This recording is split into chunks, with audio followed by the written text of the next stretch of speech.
एक बूंद प्यार को तरस रहा।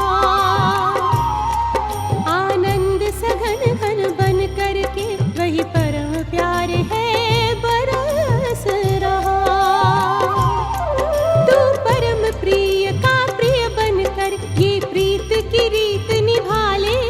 तू प्रभु से मिलन मना ले।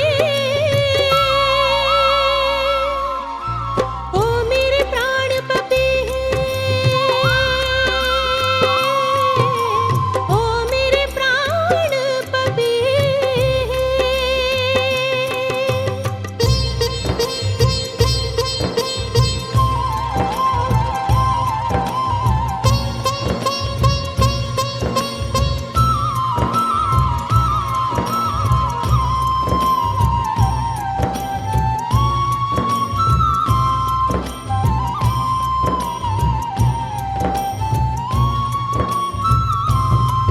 कितनी नदियाँ कितनी धारा पर तुझे लुभाना पाती है। कितनी नदियाँ कितनी धारा पर तुझे लुभाना पाती है। संगम युग में प्रभु से मिलती स्वाति की बूंदें भाती है। तू प्रभु की शरण हो जा, दर्पण जीवन को बना ले। तू प्रभु से मिलन बना ले। ओ मेरे प्राण पपी, ओ मेरे प्राण पपी।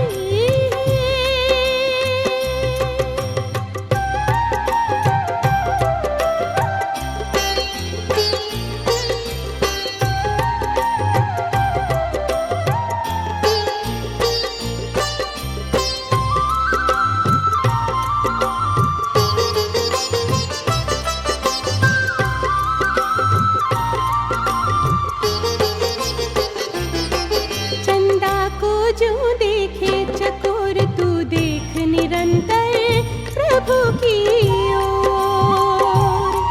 चंदा को जो देखे चकोर तू देख निरंतर प्रभु की ओर। ज्योति बिंदु को देख देख कर नाच रहा है मन का मोर। ओम शांति। आज 4 जुलाई 2020।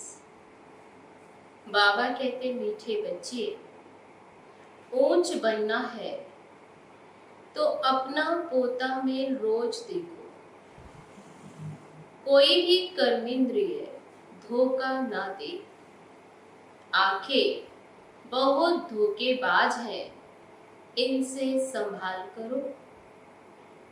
बाबा कहते ऊंच बनना है तो क्या करो, अपना पोता में रोज देखो। कोई भी कर्म इंद्रिय धोखा ना दे। तो बाबा कहते खास किसका ध्यान रखना है, ये आंखें बहुत धोखेबाज हैं, इनसे संभाल करो। प्रश्न है, सबसे बुरी आदत कौन सी है, उनसे बचने का उपाय क्या है? सबसे बुरी आदत कौन सी है और उनसे बचने का उपाय क्या है? उत्तर है, सबसे बुरी आदत है जबान का स्वाद। सबसे बुरी आदत जबान का स्वाद। कोई अच्छी चीज देखी तो छिपा कर खा लेंगे। छिपाना अर्थात चोरी। चोरी रूपी माया भी बहुतों को नाक कान से पकड़ लेती है। इससे बचने का साधन क्या है? जब भी कहाँ बुद्धि जाए तो खुद ही खुद को सजा दो। बुरी आदतों को निकालने के लिए अपने आप को खूब फटकार लगाओ। ओम शांति। बाबा पूछते हैं, आत्म अभिमानी होकर बैठे हो? हर एक बात अपने आप से पूछनी होती है। हम आत्म अभिमानी हो बैठे हैं और बाप को याद कर रहे हैं। गाया हुआ भी है, शिव शक्ति पांडव सेना। ये शिव बाबा की सेना बैठी है ना, उस जिस्मानी सेना में सिर्फ जवान होते हैं, बूढ़े व बच्चे आदि नहीं। और इस सेना में बाबा कहते क्या, इस सेना में तो बूढ़े बच्चे जवान आदि सब बैठे हैं। ये है माया पर जीत पाने के लिए सेना।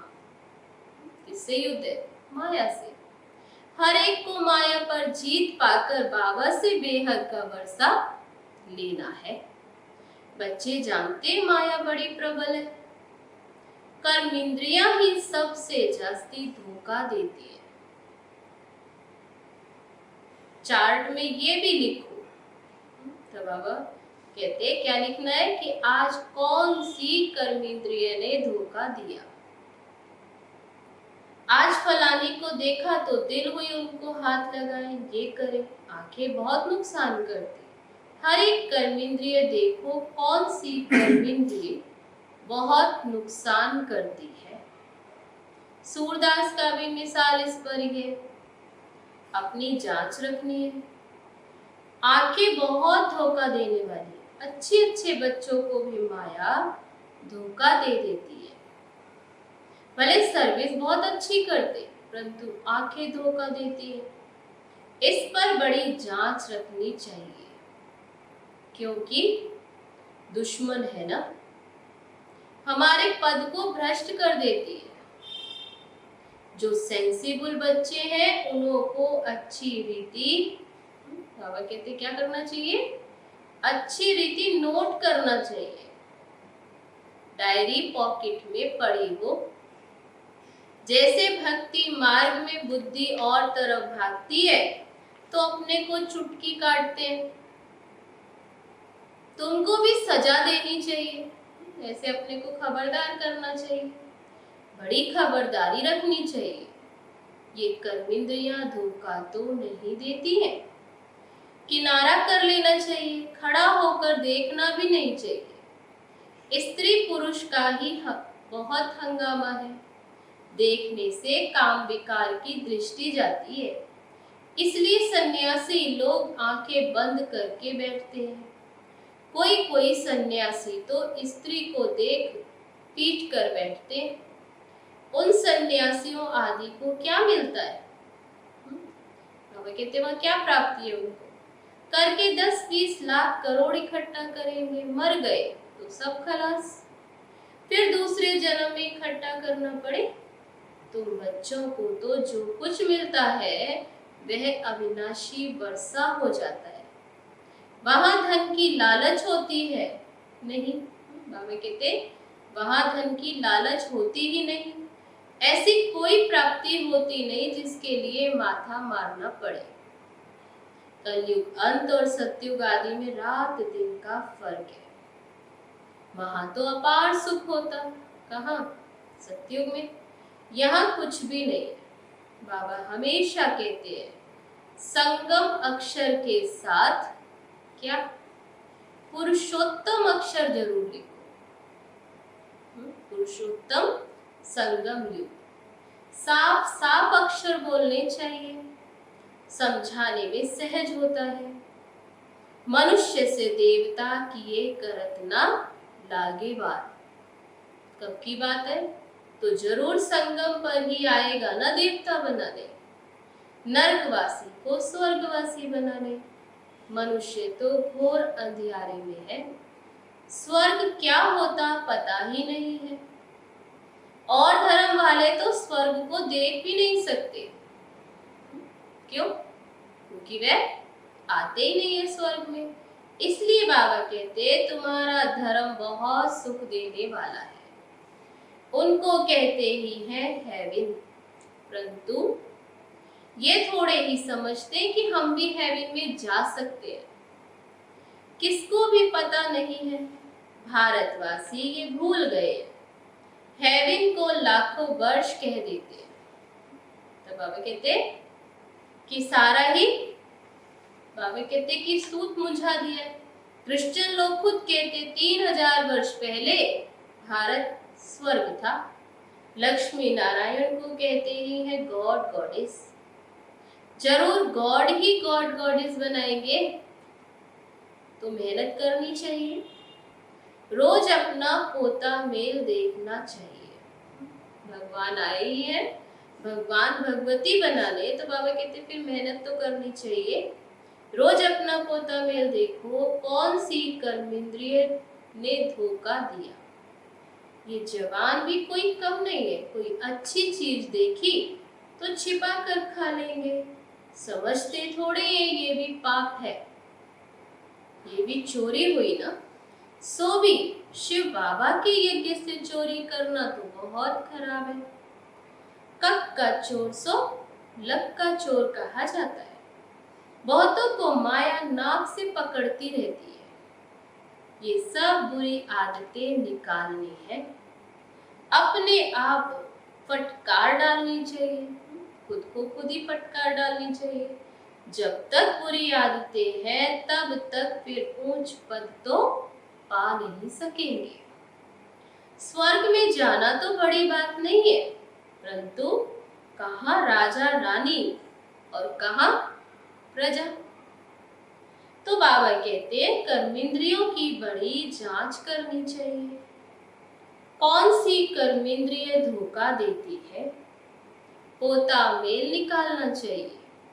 व्यापार है ना, देखना है घाटा फायदा, तो बाबा समझाते हैं मेरे से व्यापार करना है, ऊंच पद पाना है तो श्रीमत पर चलो।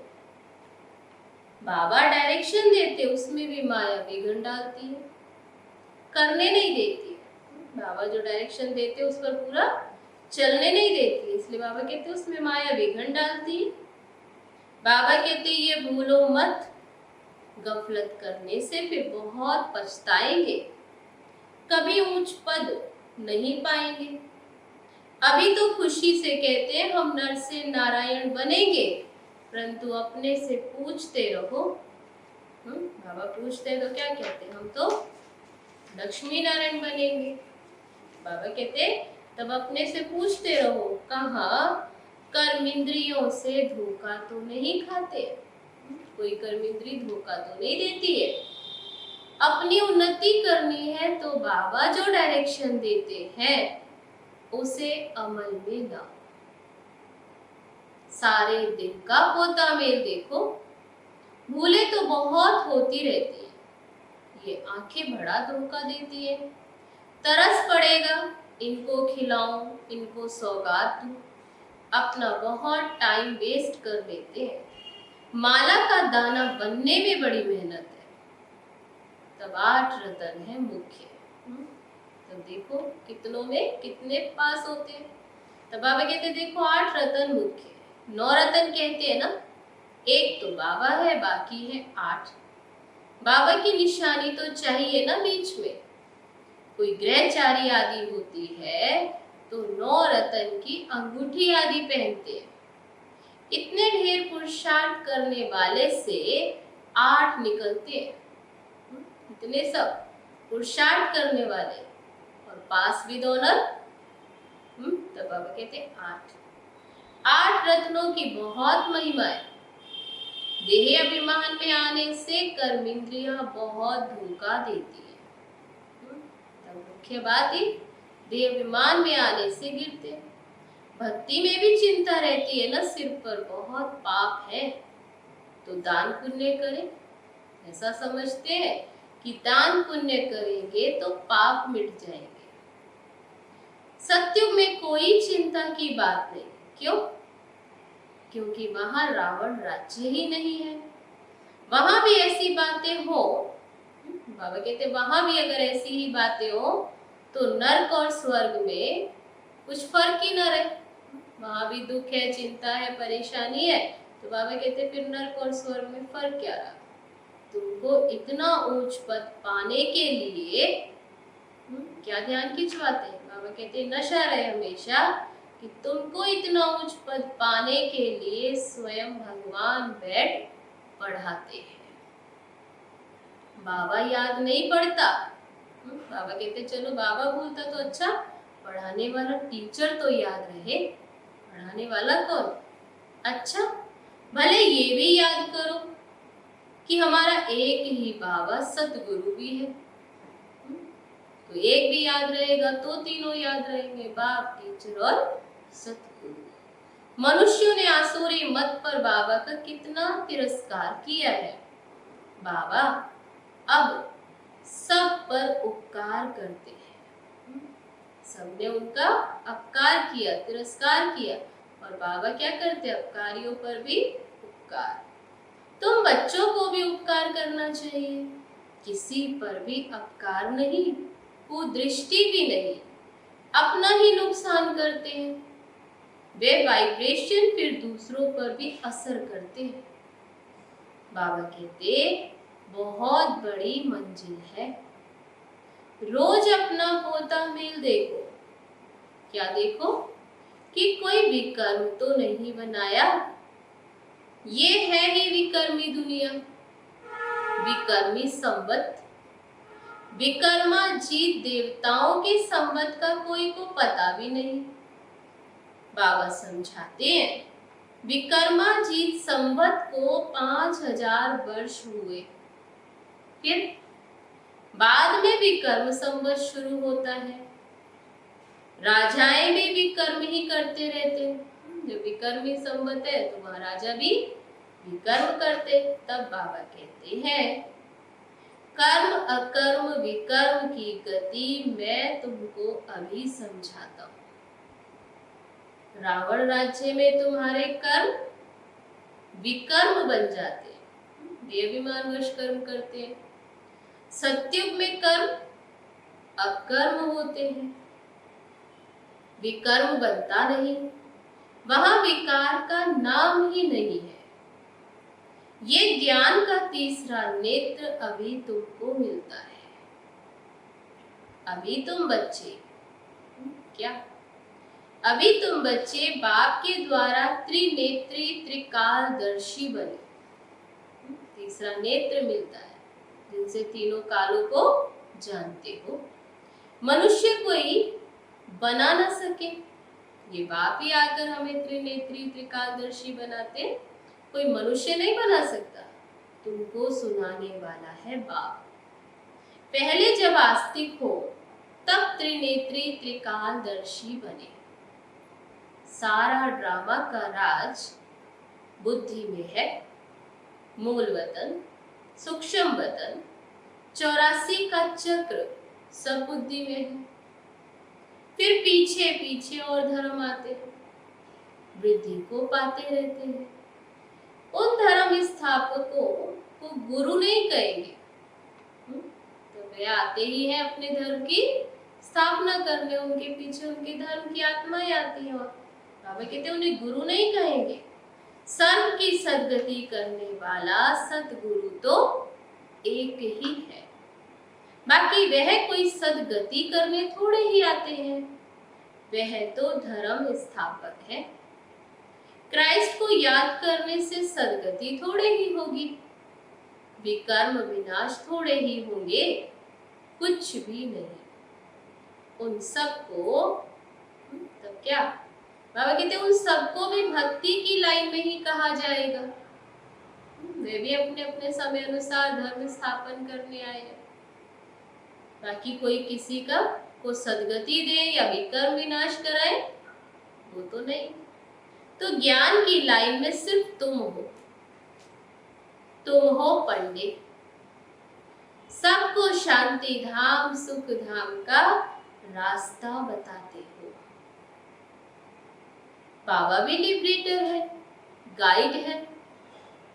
उस बाप को याद करने से ही विकर्म विनाश होंगे। तब एक बाप जिसको याद करने से ही विकर्म विनाश होते। अभी तुम बच्चे अपने विकर्म विनाश करने का पुरुषार्थ कर रहे हो, तुम्हें ध्यान रखना है। तब क्या ध्यान रखना है? एक तरफ पुरुषार्थ, दूसरे तरफ विकर्म ना होता रहे। तो बाबा ने क्या ध्यान खिंचवाया कि अभी तुम विकर्म विनाश करने का पुरुषार्थ कर रहे हो इस समय, इसलिए एक तरफ पुरुषार्थ और दूसरे तरफ विकर्म ना होता रहे। पुरुषार्थ के साथ साथ विकर्म भी किया तो 100 गुना हो जाएगा। जितना हो सके उतना विकर्म ना करो, नहीं तो एडिशन भी होगी, नाम भी बदनाम करेंगे। जबकि जानते हो, क्या जानते हो, कि भगवान हमको पढ़ाते हैं तो फिर कोई भी विकर्म नहीं करना चाहिए। छोटी चोरी या बड़ी चोरी पाप तो हो जाता है ना। ये आंखें बड़ा धोखा देती है। बाबा बच्चों की चलन से समझ जाते हैं। कभी ये ख्याल भी ना आए कि ये हमारी स्त्री है, ये ब्रह्मा कुमार कुमारी। हम कौन है? ब्रह्मा कुमार कुमारी, शिव बाबा के पोते। हमने बाबा से प्रतिज्ञा की है, राखी बांधी है, फिर आंखें क्यों धोखा देती है? मुझसे पूछो। याद के बल से कोई भी कर्मेंद्रियों के धोखे से छूट सकते हैं। तो बाबा ने विधि बताई, याद के बल से कोई भी कर्मेंद्रियों के धोखे से छूट सकते हैं। बड़ी मेहनत चाहिए। बाबा के डायरेक्शन पर अमल कर चार्ट लिखो। स्त्री पुरुष भी आपस में यही बातें करो कि हम तो बाबा से पूरा वर्षा लेंगे, टीचर से पूरा पढ़ेंगे। ऐसा टीचर फिर कभी मिल ना सके। कल्प में एक ही बार ये टीचर मिलता है जो बेहद की नॉलेज देते हैं। लक्ष्मी नारायण ही नहीं जानते, तो बाबा कहते देखो लक्ष्मी नारायण भी नहीं जानते तो उनके पिछाड़ी आने वाले कैसे जान सकते हैं कि हमें ये पद कैसे मिला। बाबा कहते हैं सृष्टि के आदि मध्य अंत का ज्ञान सिर्फ अभी तुम जानते हो संगम पर, उन्हें ये नॉलेज नहीं होगी लक्ष्मी नारायण। बाबा बहुत समझाते, ये करो ऐसे करो, कितनी युक्ति बताते। फिर यहां से उठे तो खलास। बाबा कहते कितना बाबा विधि बताते, कितनी युक्तियां बताते, लेकिन यहाँ से जाते हैं तो सब खलास। ये नहीं समझते कि शिव बाबा हमको कहते हैं। हमेशा समझो शिव बाबा कहते हैं। इनका फोटो भी नहीं रखो, ये रख तो लोन लिया है। ऐसा भी नहीं कि ब्रह्मा बाबा कहते हैं, बुद्धि में ये रखो शिव बाबा कहते हैं। ये भी पुरुषार्थी है। ये भी कहते मैं भी बाबा से वर्षा ले रहा हूं। तुम्हारे सदृश ये भी स्टूडेंट लाइफ में है। आगे चल तुम्हारी महिमा होगी। अभी तो तुम पूज्य देवता बनने के लिए पढ़ते हो, फिर सत्युग में तुम देवता बनेंगे। अभी पढ़ रहे हो, फिर सत्युग में देवता बनेंगे। ये सब बातें सिवाय बाप के तुम्हें कोई समझा ना सके। तकदीर में नहीं तो संशय उठता है। अभी बाबा समझाते हैं, लेकिन उस पर भी किसी को बाबा कहते संशय उठता है, तो इसका मतलब तकदीर में नहीं। शिव बाबा कैसे आकर पढ़ाएंगे? मैं नहीं मानता। मानते नहीं तो फिर शिव बाबा को याद भी कैसे करेंगे? तो विकर्म विनाश भी नहीं होगी। ये सारी नंबरवार राजधानी स्थापन हो रही है। सभी आए, सभी अच्छे से अच्छी रीति पढ़े, सब पास हो जाए, सो तो नहीं। इसलिए बाबा कहते हैं राजधानी स्थापन हो रही है। दास दासियां भी तो चाहिए ना। राजाओं को दासियां भी दहेज में मिलती हैं। यहाँ ही इतनी दासियां रखते हैं तो देखो सत्युग में कितनी होंगी। ऐसे थोड़े ढीला पुरुषार्थ करना चाहिए जो दास दासी जाकर बने। बाबा कहते हैं ऐसे थोड़ी संकल्प करना चाहिए कि दास दासी ही सही, ऐसा ढीला पुरुषार्थ नहीं। बाबा से पूछ सकते हो बाबा अभी मर जाए तो क्या पद मिलेगा? बाबा झट बता देंगे, अपना पोता मेल आपे ही देखो। अंत में नंबरवार कर्मातीत अवस्था हो जानी है। ये है सच्ची कमाई। उस कमाई में रात दिन कितना बिजी रहते हैं। तो बाबा कहते देखो वो लौकिक धंधे आदि में कितना बिजी रहते। सट्टे वाले जो होते हैं वे एक हाथ से खाना खाते, दूसरे हाथ से फोन पर कारोबार चलाते रहते हैं, खाने की भी फुर्सत नहीं सही से। अब बताओ ऐसे आदमी ज्ञान में चल सकेंगे? कहते हमको फुर्सत कहाँ, अरे सच्ची राजाई मिलती है। बाबा को सिर्फ याद करो तो भी कर्म विनाश होंगे। अष्ट देवता आदि को भी याद करते हैं ना, उनकी याद से तो कुछ भी मिलता नहीं। बाबा बार बार एक ही बात समझाते रहते हैं। जो फिर ऐसे कोई ना कहे कि फलानी बात पर तो समझाया नहीं, तुम बच्चों को पैगाम भी सबको देना है। एरोप्लेन से पर्चे गिराने के लिए कोशिश करनी चाहिए। उसमें लिखो कि शिव बाबा ऐसे कहते हैं, जिसका कि किसी को बाबा कहते कोई संशय ना उठे, तो लिखो शिव बाबा ऐसे कहते हैं। ब्रह्मा भी शिव बाबा का बच्चा है, प्रजापिता तो वह भी, बाप ये भी बाप। शिव बाबा कहने से भी बहुत बच्चों को प्रेम के आंसू आ जाते हैं। कभी देखा भी नहीं है, लिखते हैं बाबा कब आकर आपसे मिलेंगे। बाबा बंधन से छुड़ाओ बहुतों को बाबा का, फिर प्रिंस का भी साक्षात्कार होता है। आगे चल बहुतों को साक्षात्कार होंगे, फिर भी पुरुषार्थ तो करना पड़े। मनुष्यों को मरने समय भी कहते हैं कि भगवान को याद करो। तुम भी देखेंगे पिछाड़ी में खूब पुरुषार्थ करेंगे, याद करने लगेंगे। बाबा राय देते हैं बच्चे, जो भी समय मिले उसमें पुरुषार्थ कर मेकअप कर लो। बाप की याद में रहे विकर्म विनाश करो। पीछे आते भी आगे जा सकते हो, जो भी कमी है भर लो, समय है। तो बाबा कहते ऐसे नहीं कि अंत में आए हैं, तो बाबा कहते पीछे आते भी आगे जा सकते हो। जैसे ट्रेन लेट होती है तो मेकअप कर लेते हैं ना, तुमको भी यहाँ समय मिलता है तो मेकअप कर लो, यहाँ आकर कमाई करने लग जाओ, अपनी भरपाई करो। बाबा राय भी देते ऐसे ऐसे करो, इतना पुरुषार्थ करो। युक्ति तो बताते हैं, अपना कल्याण करो, बाबा की श्रीमत पर चलो। एरोप्लेन से पर्चे गिराओ, जो मनुष्य समझे कि यह तो बरोबर ठीक पैगाम देते रहते हैं। भारत कितना बड़ा है, सबको मालूम पड़ना चाहिए। तो कोई भी ऐसा ना रह जाए जो बाबा का जिसको संदेश ना मिले। इसलिए बाबा कहते कितना बड़ा भारत है, सबको ये पैगाम दो, सबको मालूम पड़ना चाहिए। जो फिर ऐसे ना कहे कि बाबा हमको तो पता ही नहीं पड़ा, आप आए और हमको पता ही नहीं पड़ा, ऐसा कोई उल्हाना ना दे। अच्छा, मीठे मीठे सिक्के लदे बच्चों प्रति माता पिता बाप दादा का याद प्यार और गुड मॉर्निंग। रूहानी बाप की रूहानी बच्चों को नमस्ते। हम रूहानी बच्चों की रूहानी बाप दादा को नमस्ते नमस्ते। ओम शांति।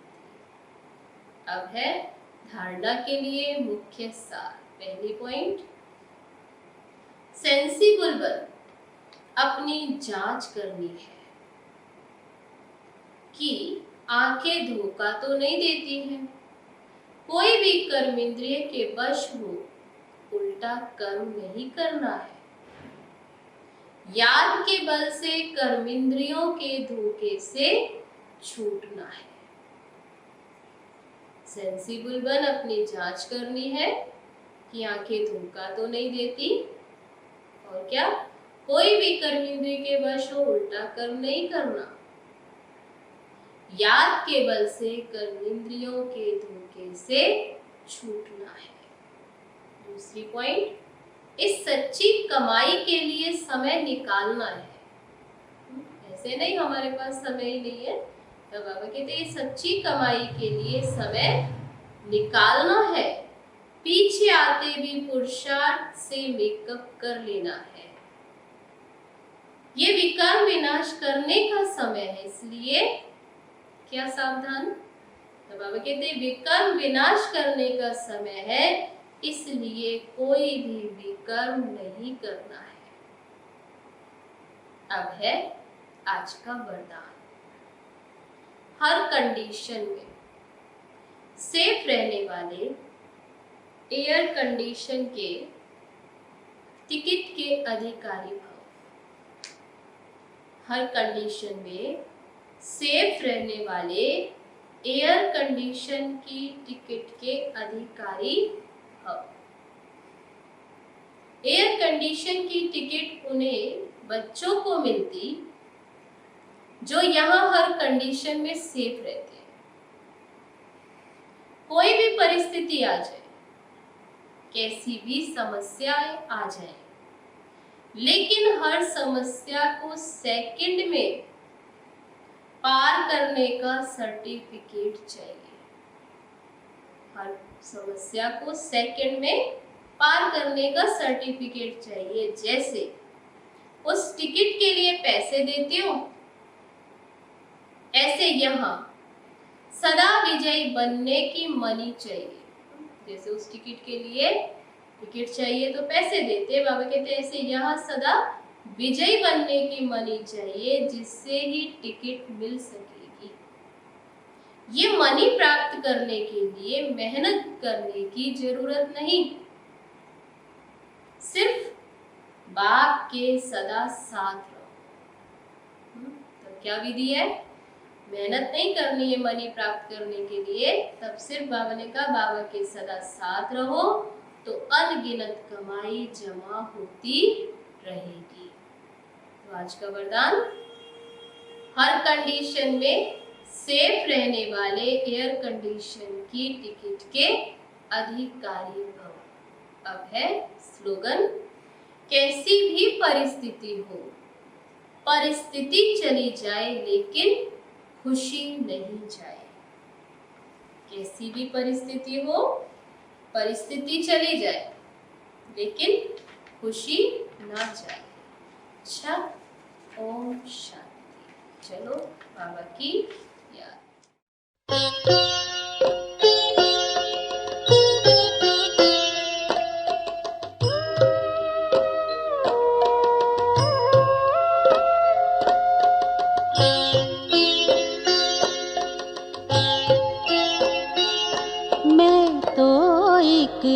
जगमग ज्योति हूँ, मैं तो एक जगमग ज्योति हूँ। मैं सीप नहीं हूँ, मोती हूँ। मैं सीप नहीं हूँ, मोती हूँ। मैं तो एक जगमग ज्योति हूँ।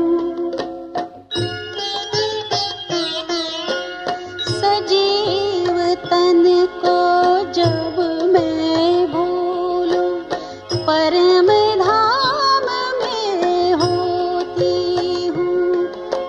सजीव तन को जब मैं भूलूं, परम धाम में होती हूँ। मैं तो एक जगमग ज्योति हूँ। मैं तो एक जगमग ज्योति हूँ।